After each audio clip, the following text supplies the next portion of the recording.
رسول اللہ صلی اللہ علیہ وسلم نے فرمایا جمعہ کے دن اور جمعے کی رات کو کثرت سے مجھ پر درود پڑا کرو، بس جو آدمی مجھ پر ایک دفعہ درود بھیجے گا اللہ اس پر 10 رحمتیں نازل کرے گا۔ اللہم صلی علی محمد۔ رسول اللہ صلی اللہ علیہ وسلم نے فرمایا تمہارے افضل دنوں میں سے جمعے کا دن ہے، اسی دن آدم علیہ السلام پیدا کیے گئے، اسی دن ان کی روح قبض کی گئی، اسی دن سور پھونکا جائے گا اور اس دن سب لوگ بے ہوش ہوں گے، اس لیے اس دن مجھ پر کثرت سے درود بھیجا کرو کیونکہ تمہارا درود مجھ پر پیش کیا جاتا ہے۔ کہتے ہیں لوگوں نے پوچھا یا رسول اللہ ہمارا درود آپ پر کس طرح پیش کیا جائے گا جبکہ آپ کا جسم بوسیدہ ہو چکا ہوگا؟ تو آپ نے فرمایا بے شک اللہ عز و جل نے انبیاء کے جسموں کو زمین پر حرام کر دیا ہے، یعنی فرشتوں کے ذریعے آپ تک درود پہنچایا جاتا ہے۔ انبیاء کے جسموں کو مٹی نہیں کھاتی، صحیح سلامت ہوتے ہیں ان کے جسم۔ سورۃ الکہف پڑھنا، نبی صلی اللہ علیہ وسلم نے فرمایا جو شخص جمعہ کے دن سورۃ الکہف پڑھتا ہے تو اس کے لیے دوسرے جمعے تک نور روشن رہتا ہے۔ غسل کرنا، ہر بالغ پر جمعہ کے لیے جانا ضروری ہے اور ہر وہ شخص جس پر جمعہ کے لیے جانا ضروری ہے اس پر غسل ہے، یعنی اس کو لازمی غسل کرنا چاہیے، اللہ ہی کہ کوئی مجبوری ہو۔ تو آپ اپنا اسکیجول اس طرح بنائے نا کہ جیسے اگر آپ ہر روز نہاتے پھر تو کوئی مسئلہ نہیں، لیکن اگر آپ ایک دن چھوڑ کے ایک دن نہاتے ہیں تو آپ پھر اس طرح اسکیجول کریں کہ جیسے آپ منڈے کو نہائے، پھر وینسڈے کو نہائے، پھر جمعے کو نہائے، پھر آپ سیٹرڈے سنڈے اگر نہیں بھی نہاتے پھر منڈے، تو اس طرح آپ جمعے کو مس نہیں کریں گے۔ یہ نہیں کہ جمعرات کو نہا کے جمعہ کو چھوڑ دیا یا جمعہ چھوڑ کے ہفتے کو نہائے، ایسا نہیں کرنا چاہیے۔ علماء نے غسل کے حکم کے بارے میں اختلاف کیا، بعض تو کہتے ہیں یہ واجب ہے یعنی فرض کے درجے میں ہے، اور جمہور علماء یہ کہتے ہیں کہ مستحب ہے، پسندیدہ ہے، افضل عمل ہے۔ حدیث میں آتا ہے جس نے جمعے کے دن وضو کیا اس نے اچھا کیا اور جس نے غسل کیا تو یہ افضل ہے۔ صفائی میں مبالغہ ہوتی ہے نا، ویکلی صفائی آپ کو کرنی ہوتی ہے، یعنی جیسے ناخن وغیرہ کاٹتے ہیں یا پھر اپنے زائد بال وغیرہ اتارتے ہیں، تو یہ سب چیزیں اگر جمعے کے دن ہو تو زیادہ بہتر ہے۔ نبی صلی اللہ علیہ وسلم نے فرمایا جو شخص جمعے کے دن اچھی طرح غسل کرے، اچھی طرح سنوار کر وضو کرے، اپنے بہترین لباس میں سے پہنے، یعنی جمعے کے دن باقی دنوں کے نسبت اچھا لباس پہنے، اللہ نے اس کی قسمت میں گھر والوں کی جو خوشبو لکھی ہو وہ لگا لے، یعنی گھر میں جو بھی خوشبو ہے، پھر جمعہ پڑھنے آئے تو لغو کام نہ کرے، 2 آدمیوں کے درمیان جدائی نہ کرے، یعنی 2 لوگ بیٹھے ان کے بیچ میں گھس کے بیٹھ جائے۔ اس جمعے اور دوسرے جمعے کے درمیان کے پورے ہفتے کے گناہ معاف کر دیے جاتے ہیں۔ پھر مسواک کرنا، جمعے کی سنتیں بتاتے ہوئے آپ نے فرمایا اور تم پر مسواک کرنا لازم ہے۔ اچھا لباس پہننا، نبی صلی اللہ علیہ وسلم نے فرمایا اگر ممکن ہو تو جمعہ کے لیے اپنے کام کاج کے کپڑوں کے علاوہ 2 کپڑے اور بنا رکھنے میں کیا حرج ہے، اسپیشل ڈریس رکھے جو جمعے کو ہی پہن لے۔ خوشبو لگانا، یعنی خوشبو لگائے، حدیث میں آتا ہے چاہے وہ عورت کی خوشبو سے ہو، یعنی آپ کی اپنی نہیں بیوی کی خوشبو پڑی ہو وہی لگا لو، لیکن لگاؤ۔ تیل لگانا، جو شخص جمعہ کے دن غسل کرے اور جس قدر ممکن ہو پاکیزگی حاصل کرے اور اپنے تیل میں سے تیل لگائے یا اپنے گھر کی خوشبو میں سے خوشبو لگائے، پھر نکلے کہ 2 آدمیوں کے درمیان تفریق نہ کرے، جتنی مقدرہ نماز پڑھ لے اور جب امام بات کرے تو خاموش رہے، اس جمعے سے لے کر دوسرے جمعے تک اس کے گناہ بخش دیے جاتے ہیں۔ جمعہ کا وقت، سورج ڈھلتے ہی جمعہ پڑھنا، سورج ڈھلتے ہی جمعہ پڑھنا، اول وقت جمعہ پڑھنا، بہت لیٹ نہیں کرنا چاہیے۔ ایاس بن سلمہ بن عقبہ اپنے والد سے روایت کرتے ہیں، انہوں نے کہا کہ ہم رسول اللہ صلی اللہ علیہ وسلم کے ساتھ جمعے کی نماز پڑھ کر واپس لوٹتے تھے تو دیواروں کا سایہ اتنا نہیں ہوتا تھا کہ ان سے اپنے آپ کو سایہ مہیا کیا جا سکے، یعنی ابھی سورج بہت تھوڑا ڈھلا ہوتا تھا۔ ہاں گرمی کی شدت میں تاخیر کی اجازت ہے۔ مسجد میں داخلہ، مسجد کی طرف جلدی نکلنا، تحیت المسجد ادا کرنا۔ عمر بن دینار کہتے ہیں انہوں نے جابر رضی اللہ عنہ کو کہتے ہوئے سنا کہ ایک شخص جمعہ کے دن مسجد میں داخل ہوا اس حال میں کہ نبی صلی اللہ علیہ وسلم خطبہ دے رہے تھے، تو آپ نے فرمایا کیا تم نے نماز پڑھی؟ اس نے کہا نہیں، تو آپ نے فرمایا کھڑے ہو 2 رکعتیں پڑھو۔ اب یہ بڑا اہم مسئلہ ہے، مسجد میں داخل ہو چاہے خطبہ ہو رہا ہو 2 رکعت پڑھے بغیر نہ بیٹھو، ٹھیک ہے؟ اور یہ کیا ہے؟ دراصل تحیت المسجد، یہ جمعے کی سنتیں نہیں ہیں، یہ کیا ہے؟ تحیت المسجد ہے، اور مختصر پڑھی جائیں، یعنی امام جب خطبہ دے رہا ہو تو چاہیے کہ 2 رکعتیں پڑھے اور دونوں میں اختصار کرے۔ نماز سے قبل ہلکا بنانے کی ممانعت، مثلا آپ جلدی چلے گئے تو یہ نہیں کہ ایک گروپ بنا کے آپس میں گپ شپ شروع کر دیں، نہیں، سیدھے ہی لائنوں میں بیٹھیے۔ انتظار کا وقت کیسے گزاریں گے؟ نفل پڑھ کے بیٹھ گئے، ذکر اذکار کریں، قبلے کی طرف رخ کر کے لائنوں میں بیٹھیں، ہلکا نہیں بنائیں، بیٹھ کے خرید و فروخت نہیں کریں، تاخیر سے آنے پہ گردنیں پھلان کے نہ آگے جائیں۔ رسول اللہ صلی اللہ علیہ وسلم نے فرمایا ٹیک لگا کے مت کھاؤ، کہ عام ایک ادب بتایا، یعنی اس طرح ٹیک لگا کے نہیں کھاؤ، کھانے کے وقت سیدھے ہو جاؤ، چھنے ہوئے آٹے کی روٹی نہ کھاؤ، میدا۔ مسجد میں کوئی جگہ مقرر نہ کرو کہ یہ میری جگہ ہے، آپ کیوں آج یہاں کھڑی ہو گئی، کہ تم اسی میں ہی نماز پڑھو۔ کچھ لوگ ہوتے ہیں نا آ کے مخصوص جگہ ہی پڑھتے ہیں، اگر کوئی اور وہاں ہو جائے ڈسٹرب ہو جاتے ہیں۔ اور جمعہ کے دن لوگوں کی گردنیں نہ پھلانگو، ورنہ اللہ تمہیں قیامت کے دن لوگوں کے لیے پل بنا دے گا۔ کیونکہ بہت اذیت کی بات ہے نا، بیٹھے ہیں لوگ باقاعدہ بعض اوقات کندھوں پہ ہاتھ رکھ کے اس کو تنگ کر اس کو تنگ کر، تو یہ نہیں کرنا چاہیے۔ اگر آپ کو اٹھنا بھی پڑ گیا بیچ میں تو واپسی پہ پیچھے کھڑے ہو جائیے، اگلی لائن مل جائے گی۔ جی یہ تو بہت ضروری بات آپ نے کی کہ جب لوگ مسجد آئے تو پہلی صف میں بیٹھے، یہ نہیں پہلی چھوڑ کے آخری میں بیٹھ جائیں اور پھر لوگ ان کی گردنیں پلانگتے رہیں، دوسروں کے لیے فتنہ بننا۔ جابر بن عبداللہ رضی اللہ عنہ سے روایت ہے کہ جمعے کے دن رسول اللہ صلی اللہ علیہ وسلم خطبہ ارشاد فرما رہے تھے کہ ایک آدمی مسجد میں داخل ہوا، وہ قریب آ کر بیٹھنے کے لیے لوگوں کے اوپر سے گزرنے لگا۔ رسول اللہ صلی اللہ علیہ وسلم نے فرمایا بیٹھ جاؤ، تحقیق تم نے لوگوں کو تکلیف پہنچائی اور دیر سے آئے۔ یہ عربی کے الفاظ بڑے خوبصورت ہیں، اجلس فقد آذیت و آنیت، کتنی جامع زبان ہے یہ، اجلس فقد آذیت، تو نے اذیت دی، و آنیت اور دیر سے آئے، ہاں تو اس سے منع کیا گیا۔ کسی کو اس کی جگہ سے نہ اٹھانا۔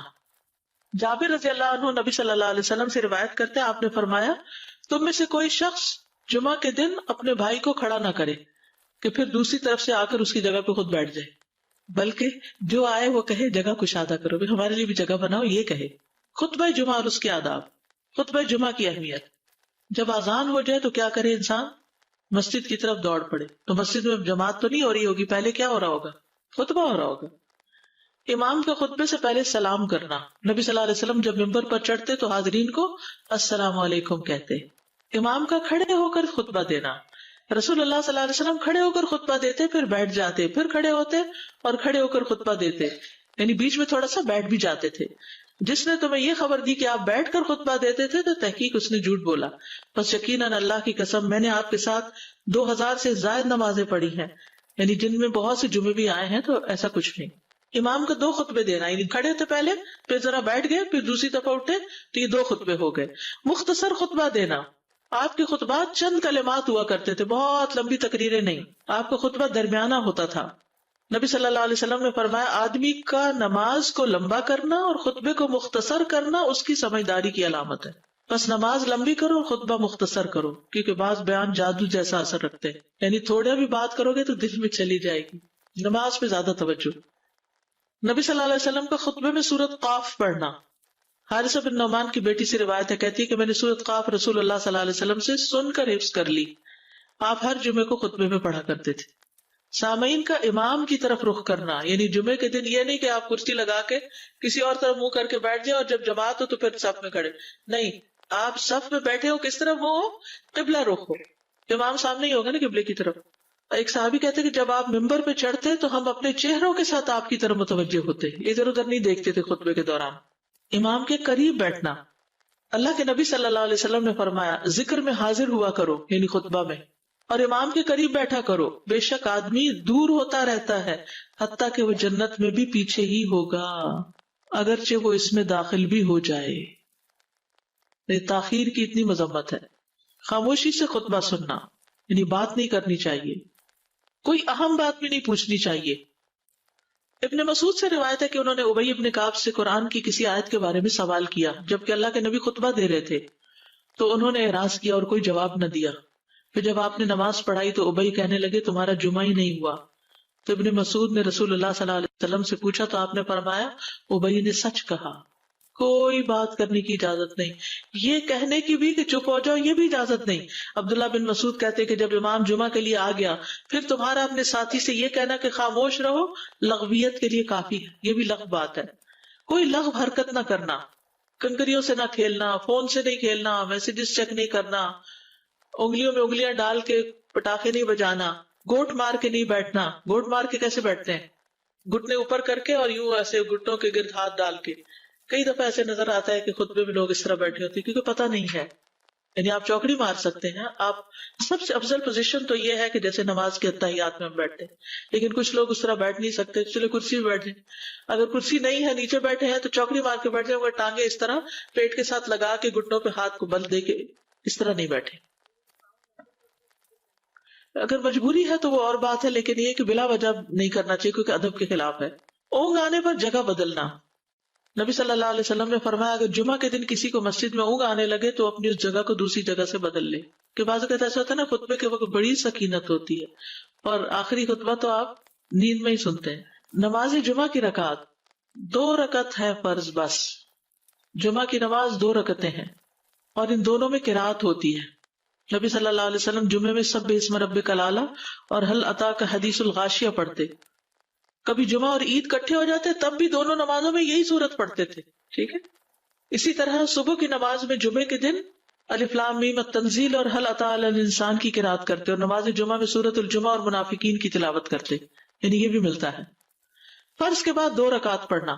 عبداللہ بن عمر سے روایت ہے انہوں نے رسول اللہ صلی اللہ علیہ وسلم کی نفل نماز کو بیان کیا اور کہا کہ آپ جمعے کے بعد کوئی نفل نماز نہیں پڑھتے تھے حتیٰ کہ واپس تشریف لے جاتے، پھر اپنے گھر میں 2 رکعت پڑھتے تھے. اب جو لوگ گھر نہیں جاتے تو پھر وہیں پر وہ پڑھ لیتے ہیں، ورنہ آپ صلی اللہ علیہ وسلم اپنی سنتیں وغیرہ گھر میں پڑھتے تھے. اور اسی طرح 4 بھی پڑھی جا سکتی، 2 بھی ہیں 4 بھی ہیں. آپ صلی اللہ علیہ وسلم نے فرمایا جب تم میں سے کوئی جمعہ پڑھ چکے ہیں تو اس کے بعد 4 رکعتیں پڑھے، یہ آپ کا حکم ہے. تو جب آپ کا 2 چیزیں ہوتی ہیں سمجھنے کے لیے، ایک آپ کا فعل ہوتا ہے اور ایک آپ کا حکم ہوتا ہے. تو ہمارے لیے کیا ہے جو آپ کا حکم ہو. جمعے کے بعد کوئی اور نماز پڑھنے سے پہلے گفتگو کرنا، یعنی سنت پڑھنے سے پہلے گفتگو کرنا. اسما بن مالک سے مرفوعاً روایت ہے کہ جب تم میں سے کوئی آدمی جمعہ کی نماز پڑھے تو اس کے بعد اس وقت تک کوئی نماز ادا نہ کرے جب تک کسی سے کلام نہ کرے یا اس جگہ سے نکل نہ جائے. پہلے منع تھا، اب کوئی نہ کوئی بات کر لینی چاہیے. نہیں سمجھ آئی؟ یعنی جمعہ پڑھ لیا آپ نے اور پھر کسی سے آپ سلام دعا کر لیں، اس کے بعد سنت پڑھیں یا نفل جو بھی. ٹھیک ہے. اور گھر جانا تو گھر جا کے پڑھیں، اور اگر گھر نہیں جانا، کام پہ جانا ہے تو ادھر ہی پڑھ کے چلے جائیں. کتنا پیارا ہے ہمارا دین کہ اتنا لمبا بھی چپ کا روزہ نہیں رکھوایا. بالکل.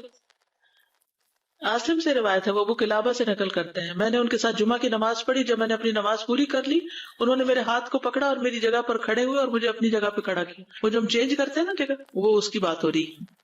یعنی جمعے کے بعد کوئی اور نماز پڑھنے سے پہلے بات بھی کر لینا، جگہ بھی تبدیل کرنا. لیکن اگر کچھ لوگ پہلے سے ہی آپ کی سنتیں شروع کر چکے اور کوئی چینج کرنے والا نہیں تو پھر پڑھ لیجئے.